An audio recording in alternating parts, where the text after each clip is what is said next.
السلام علیکم ورحمۃ اللہ۔ آج کے اس ایپیسوڈ کے ذریعے سے ہم مولا علی اور خارجیوں کے بیچ جو جنگ نہروان ہوئی اس واقعے پر نظر ڈالیں گے۔ خارجیوں نے جب دیکھا کہ مولا علی پنچایت اور پنچوں کے فیصلے کو بے حقیقت اور انصاف کے خلاف ثابت کر کے لوگوں کو ملک شام پر حملہ ہونے کی ترغیب دے رہے ہیں، تو زرع بن البحر اور ہرکز بن زہیر دونوں خارجی سردار مولا علی کی خدمت میں حاضر ہوئے اور کہا کہ آپ نے ہمارے صحیح مشورے کو پہلے حقارت سے رد کر دیا اور اب آپ کو وہی کام کرنا پڑا جس کے لیے ہم کہتے تھے۔ پنچایت کے تسلیم کرنے میں آپ نے غلطی کی تھی، لیکن آپ نے اس غلطی کو تسلیم نہیں کیا، حالانکہ اب آپ پنچایت کو بے حقیقت بنانے اور ملک شام پر حملہ کرنے کا ارادہ رکھتے ہیں۔ اب ہم آپ کا ساتھ اس وقت دیں گے جب آپ اپنی غلطی اور گناہ کا اقرار کر کے اس سے توبہ کریں گے۔ مولا علی نے فرمایا کہ پنچایت کو تسلیم کرنے اور حکم مقرر کرنے میں تم ہی لوگوں نے تو مجھ کو مجبور کیا تھا، ورنہ لڑائی کے ذریعے سے اسی وقت فیصلہ ہو جاتا۔ یہ کیسی الٹی بات ہے کہ اب مجھ کو خطا کار ٹھہراتے اور مجھ سے توبہ کراتے ہو۔ انہوں نے کہا کہ اچھا، ہم تسلیم کیے لیتے ہیں کہ ہم نے بھی گناہ کیا، لہٰذا ہم بھی توبہ کرتے ہیں۔ آپ بھی اپنے گناہ کا اقرار کر کے توبہ کریں، پھر شامیوں سے لڑنے چلیں۔ مولا علی نے فرمایا کہ جب میں گناہ ہی تسلیم نہیں کرتا تو توبہ کیسے کروں؟ یہ سن کر دونوں کھڑے ہوئے اور لا حکم الا اللہ، لا حکم الا اللہ کہتے ہوئے اپنی قیام گاہوں کی طرف چلے گئے۔ اس کے بعد مولا علی مسجد کوفہ میں خطبہ دینے کھڑے ہوئے تو مسجد کے ایک گوشہ سے ایک خارجی نے بلند آواز سے کہا کہ لا حکم الا اللہ۔ مولا علی نے فرمایا کہ دیکھو، یہ لوگ کلمہ حق سے باطل کا اظہار کرتے ہیں۔ اس کے بعد آپ نے پھر خطبہ شروع کیا تو یہی آواز آئی، لا حکم الا اللہ۔ مولا علی نے فرمایا کہ تم لوگ ہمارے ساتھ ہی نامناسب برتاؤ کر رہے ہو۔ ہم تم کو مسجدوں میں آنے سے منع نہیں کرتے، جب تک تم ہمارے ساتھ رہے ہم نے مال غنیمت میں بھی تم کو برابر کا حصہ دیا، اور ہم تمہارے ساتھ اس وقت تک نہ لڑیں گے جب تک کہ تم ہم سے نہ لڑو، اور ہم اب تمہاری بابت اللہ کے حکم کو دیکھیں گے کہ وہ کیا فیصلہ کرتا ہے۔ یہ فرما کر مولا علی مسجد سے نکل کر مکان کی طرف تشریف لے گئے۔ ان کے بعد خارجی لوگ بھی عبداللہ بن وہب کے مکان پر بغرض مشورہ جمع ہوئے۔ عبداللہ بن وہب، ہرکز بن زہیر، حمزہ بن سنان، زید بن حسین الطائی، شریح بن ادنا انسی وغیرہ کی یہی رائے قرار پائی کہ بصرہ سے نکل کر پہاڑی مقامات کو قرار گاہ بنانا اور مولا علی کی حکومت سے آزاد ہو کر اپنی الگ حکومت قائم کرنا چاہیے۔ حمزہ بن سنان ازدی نے کہا کہ روانگی سے پہلے ہم کو چاہیے کہ ایک شخص کو امیر بنا لیں اور اس کے ہاتھ میں اپنا جھنڈا دیں۔ اس کام کے لیے اگلے دن شریح کے مکان پر پھر مجلس قائم ہوئی۔ اس مجلس میں عبداللہ بن وہب کو خوارج نے اپنا امیر بنایا اور اس کے ہاتھ پر بیعت کی۔ عبداللہ بن وہب نے کہا کہ ہم کو یہاں سے اب کسی ایسے شہر کی جانب چلنا چاہیے جہاں ہم اللہ کے حکم کو جاری کر سکیں، کیونکہ ہم اہل حق ہیں۔ شریح نے کہا کہ ہم کو مدائن کی طرف جانا چاہیے، کیونکہ اس پر ہمارا قبضہ بڑی آسانی سے ہو جائے گا اور وہاں کی تھوڑی سی فوج کو ہم آسانی سے شکست دے سکتے ہیں۔ وہیں ہم اپنے ان بھائیوں کو بلوا لیں گے جو بصرہ میں موجود ہیں۔ زید بن حسین نے کہا کہ اگر ہم سب کے سب جمع ہو کر نکلے تو عجب نہیں کہ ہمارا پیچھا کیا جائے، لہٰذا مناسب یہ ہے کہ 2-2، 4-4، 10-10 کی ٹولیوں میں یہاں سے نکلیں اور پہلے مدائن نہیں بلکہ جو نہروان کی جانب چلے اور وہیں اپنے بھائیوں کو خط بھیج کر بصرہ سے بلوا لیں۔ اسی آخری رائے کو سب نے پسند کیا۔ قرارداد کے موافق یہ لوگ الگ الگ ہو کر چھوٹی چھوٹی ٹولیوں میں کوفہ سے نکلے۔ کوفہ سے نکل کر انہوں نے خوارج بصرہ کو لکھا کہ تم بھی بصرہ سے نکلو اور ہم سے نہاروان میں آ ملو۔ بصرہ سے مشعر بن اس کی تمیمی 500 خوارج کی جمعیت لے کر نکلا۔ جب کوفہ میں مولا علی کو معلوم ہوا کہ خوارج کی جمعیت کثیر کوفہ سے نکل کر مدائن کی طرف روانہ ہوئی ہے تو انہوں نے مدائن کے عامل سعد بن مسعود کے پاس ایک ایلچی بھیجا کہ خوارج کی روک تھام کریں اور ان سے غافل نہ رہیں۔ سعد بن مسعود نے اپنے بھتیجے کو اپنا قائم مقام بنا کر مدائن میں گھوڑا اور خود فوج لے کر خوارج کے روکنے کو روانہ ہوئے۔ راستے میں خوارج دجلہ کو پار کر گئے۔ اس کے بعد بصرہ کے خوارج پہنچ گئے، ان سے بھی مقابلہ ہوا، وہ بھی دجلہ کو پار کرنے اور مقام نہاروان میں اپنے بھائیوں سے جا ملنے میں کامیاب ہو گئے۔ نہاروان میں خوارج نے اپنی جمعیت کو خوب مضبوط اور منظم کر لیا اور مولا علی اور ان کے تابعین پر کفر کا فتویٰ لگا کر ان لوگوں کو جو مولا علی کو حق پر تسلیم کرتے تھے قتل کرنا شروع کیا۔ ان کی جمعیت روز بروز ترقی کرتی گئی، یہاں تک کہ 25,000 تک نوبت پہنچ گئی۔ مولا علی نے خوارج کے کوفہ سے نکلنے کے بعد اہل کوفہ کو شام کی جنگ کے لیے ترغیب دی۔ انہوں نے یہی مقدم سمجھا کہ امیر معاویہ کو ملک شام سے بے دخل کیا جائے۔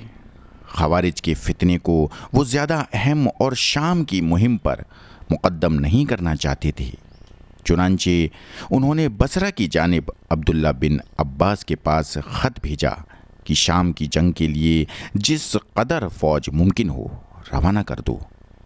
بصرہ سے بھی خوارج چونکہ خارج ہو چکے تھے، لہٰذا ان کے اس نکلنے کو غنیمت سمجھا گیا کہ نہ تو یہ لوگ شہر میں ہوں گے اور نہ ہی فساد برپا کر پائیں گے۔ بصرہ میں اس وقت 60,000 جنگجو موجود تھے، لیکن جب عبداللہ بن عباس نے مولا علی کا خط لوگوں کو سنایا اور شام پر حملہ کرنے کے لیے ترغیب دی تو بڑی مشکل سے صرف 3,100 آدمی جانے کے لیے تیار ہوئے۔ باقی سب نے اس کان سے سنا اور اس کان سے اڑا دیا۔ کوفہ میں بھی لوگوں نے جنگ کے لیے اپنی آمادگی ظاہر نہیں کی۔ جب بصرہ کی یہ 3,000 فوج حارثہ بن قدامہ کی سرداری میں کوفہ پہنچی تو مولا علی نے اہل کوفہ کو جمع کر کے خطبہ دیا اور لوگوں کو لڑائی کے لیے آمادہ کیا۔ آخر کوفہ والے آمادہ ہو گئے۔ 40,000 سے زیادہ لشکر مولا علی کے جھنڈے کے نیچے جمع ہو گیا۔ مولا علی نے مناسب سمجھا کہ خوارج کو بھی ایک مرتبہ پھر اپنے ساتھ شامل ہونے کی ترغیب دیں، چنانچہ انہوں نے نہاروان میں عبداللہ بن وہب کے پاس ایک خط بھیجا اور لکھا کہ تم لوگ شامیوں سے جنگ کرنے کے لیے ہمارے پاس چلے آؤ، ہم اسی پہلی رائے پر اور اہل شام سے جنگ کرنے پر آمادہ ہیں۔ عبداللہ بن وہب نے مولا علی کا یہ خط اپنے ساتھیوں کو سنایا اور سب کے مشورے سے جواب لکھا کہ آپ نے حکمین کا فیصلہ اللہ اور اس کے رسول کے حکم کے خلاف کیا تھا، اور اب جو اہل شام سے لڑائی کا ارادہ کر رہے ہو یہ بھی اپنے نفس کی خواہش سے کر رہے ہو۔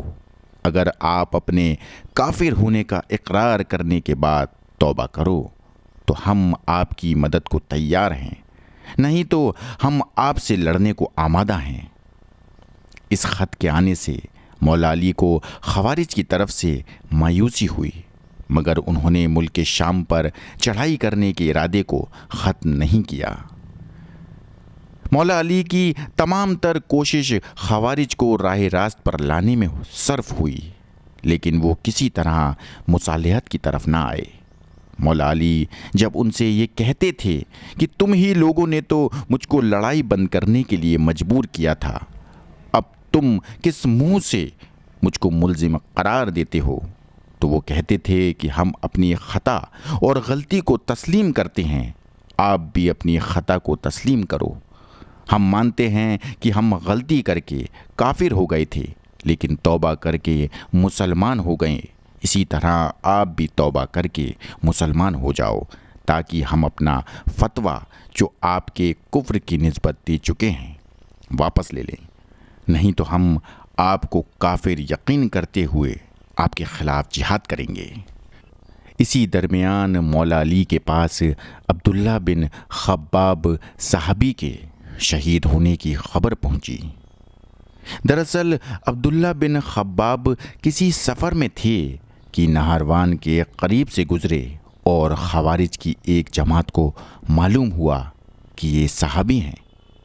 انہوں نے آ کر انہیں گھیر لیا اور ان سے خلفائے راشدین کے بارے میں سوالات کیے۔ سب سے پہلے حضرت ابو بکر اور پھر حضرت عمر کی نسبت جانا کہ ان کے کیا خیالات ہیں۔ اس کے بعد انہوں نے حضرت عثمان غنی کے خلافت کے پہلے اور آخری زمانے کی نسبت جانا کہ ان کے کیا خیالات ہیں، تو عبداللہ بن خباب نے جواب دیا کہ وہ پہلے سے آخر تک حق پرست اور حق پسند تھے۔ پھر خارجیوں نے پوچھا کہ مولا علی کی نسبت حکمین کے مقرر کرنے سے پہلے اور حکمین کے مقرر کرنے کے بعد آپ کا کیا خیال ہے؟ تو انہوں نے جواب دیا کہ مولا علی تم لوگوں سے زیادہ اللہ اور رسول کے حکم کو سمجھنے اور اس پر عمل کرنے والے ہیں۔ خارجیوں نے یہ سنتے ہی طیش میں آ کر عبداللہ بن خباب اور ان کی بیوی اور ان کے ساتھیوں کو قتل کر دیا۔ مولا علی نے جب یہ خبر سنی تو تحقیقات کے لیے حرز بن مرہ کو روانہ کیا۔ خوارج نے ان کو بھی مار ڈالا۔ ساتھ ہی یہ خبر بھی پہنچی کہ یہ خوارج ہر اس شخص کو جو ان کا ہم خیال اور ہم عقیدہ نہ ہو قتل کر ڈالتے ہیں۔ اب ان لوگوں کو جو مولا علی کے لشکر میں تھے یہ فکر ہوئی کہ ہم اگر شام کے ملک کی طرف گئے تو خوارج کوفہ اور بصرہ وغیرہ تمام عراق پر قبضہ کر لیں گے، ہمارے بال بچوں کو قتل کر دیں گے۔ مولا علی نے بھی یہ خیال کیا کہ اگر خوارج نے کوفہ اور بصرہ پر قبضہ کر لیا تو ملک شام پر حملہ کرنا مفید ہونے کے بجائے نقصان دہ ثابت ہوگا۔ چنانچہ شام کی جنگ کو ملتوی کر کے خوارج کی طرف کوچ کیا اور لشکر خوارج کے قریب پہنچ کر ان کے پاس پیغام بھیجا کہ تم میں سے جن لوگوں نے ہمارے بھائیوں کو قتل کیا ہے ان کو ہمارے سپرد کر دو، تاکہ ہم ان کو قصاص میں قتل کر دیں اور تم کو تمہارے حال پر چھوڑ کر اہل شام کی طرف روانہ ہو جائیں۔ اس عرصے میں جب تک ہم اہل شام کی جنگ سے فارغ ہوں ممکن ہے کہ اللہ تعالیٰ تم کو راہ راست پر لے آئے۔ اس کے بعد مولا علی نے کئی بزرگ صحابیوں کو ایک کے بعد ایک خوارج کو نصیحت اور سمجھانے کے لیے روانہ کیا اور خوارج کی جماعت کو بلا کر خود بھی نصیحت کی کہ غلطی حکمین کے مقرر کرنے میں اگر ہوئی تو اصلی باعث تم ہی لوگ تھے۔ اب جو کچھ گزرا اس کو بھلا دو اور ہمارے ساتھ شامل ہو کر اہل شام سے لڑنے کو چلو۔ خوارج نے ہر مرتبہ یہی جواب دیا کہ بے شک ہم لوگوں نے اللہ اور رسول اللہ کے حکم کی خلاف ورزی کی اور کافر ہوئے، لیکن توبہ کر کے پھر مسلمان ہو گئے۔ اب آپ بھی جب تک گناہ کا اقرار کر کے توبہ نہ کرو گے کافر رہو گے اور ہم آپ کی مخالفت میں کوئی کوتاہی نہ کریں گے۔ مولا علی فرماتے تھے کہ میں اللہ پر ایمان لایا، ہجرت کی، اللہ کی راہ میں جہاد کیا، میں کس طرح اپنے آپ کو کافر کہوں؟ آخر مولا علی خود لشکر خوارج کے قریب تشریف لے گئے اور ان لوگوں کو نصیحت کرنے لگے۔ خوارج کے سرداروں نے یہ دیکھ کر کہ ہمارے عوام پر کہیں مولا علی کی تقریر کا اثر نہ ہو جائے، بلند آواز سے اپنے لوگوں کو ہدایت کی کہ مولا علی کی باتوں کو ہرگز نہ سنو، نہ ان سے باتیں کرو، بلکہ اللہ تعالیٰ کی ملاقات کے لیے دوڑو، یعنی لڑائی شروع کر دو۔ یہ حالت دیکھ کر مولا علی واپس تشریف لے آئے اور اپنے لشکر کو ترتیب کر کے ہر حصے پر سردار مقرر کیے اور ابو ایوب انصاری کو امان کا جھنڈا دے کر فرمایا کہ تم اس جھنڈے کو لے کر ایک بلند مقام پر کھڑے ہو جاؤ اور بلند آواز سے اعلان کر دو کہ جو شخص بغیر جنگ کیے ہوئے چلا جائے گا اس کو امان دی جائے گی، اور جو شخص کوفہ یا بصرہ کی طرف چلا جائے گا وہ بھی محفوظ رہے گا۔ اس اعلان کو سن کر خوارج کے لشکر سے ابن نوفل اشجعی 500 سواروں کے ساتھ جدا ہو گئے۔ کچھ لوگ کوفہ کی طرف چل دیے، کچھ مدائن کی طرف روانہ ہوئے، کچھ امیر المومنین مولا علی کے لشکر میں شامل ہو گئے۔ غرض خوارج کے لشکر میں 1/3 سے بھی کم آدمی باقی رہ گئے۔ ان پر حملہ کیا گیا اور سب کو گھیر کر قتل کیا۔ عبداللہ بن وہاب، زید بن حسین، ہرکز بن زہیر، عبداللہ بن شجر، شریح بن انسی وغیرہ خوارج کے تمام بڑے سردار مارے گئے۔ صرف 9 آدمی خوارج کے زندہ بچ کر بھاگ گئے، باقی سب میدان جنگ میں لڑ کر مارے گئے۔ مولا علی خوارج کی لاشوں کو بغیر دفن کیے ہوئے اسی طرح میدان میں چھوڑ کر وہاں سے واپس آئے۔ اس لڑائی میں بظاہر خارجیوں کو پورے طور پر ختم کر دیا گیا تھا اور اب کوئی خطرہ ان کی طرف سے باقی نہ رہا تھا۔ مولا علی نے جنگ نہاروان سے فارغ ہو کر ملک شام کا ارادہ کیا تو اشعث بن قیس نے حاضر ہو کر عرض کیا کہ فی الحال کچھ دن کے لیے شام کے ارادے کو ملتوی کر کے لشکر کو آرام کرنے کا موقع دیجیے۔ مولا علی نے اس بات کو ناپسند کیا اور مقام نخیلہ میں آ کر قیام کیا اور حکم دیا کہ کوئی شخص کوفہ میں نہ جائے جب تک اہل شام پر فتح مند نہ ہو کر واپس آئیں۔ لوگوں نے اس حکم کی خلاف ورزی کی اور لشکر گاہوں کو خالی دیکھ کر اپنے اپنے گھروں کو چل دیے۔ مولا علی نے اس طرح لشکر گاہ کو خالی دیکھ کر خود بھی کوفہ میں تشریف لے آئے اور سرداروں کو جمع کر کے اس سستی اور آسانی کی وجہ پوچھی۔ بہت ہی کم لوگ شام پر حملہ کرنے کے لیے تیار ہوئے، باقی سب خاموش رہے۔ پھر مولا علی نے تمام لوگوں کو جمع کر کے تقریر کی اور ان کو جنگ کے لیے ترغیب دی، مگر سب نے خاموشی سے اس تقریر کو سنا اور کسی قسم کی آمادگی اور تیاری کے متعلق اظہار نہ کیا۔ مولا علی لوگوں کی اس سرد مہری کو دیکھ کر مجبوراً خاموش ہو گئے اور ملک شام پر حملہ نہ کر سکے۔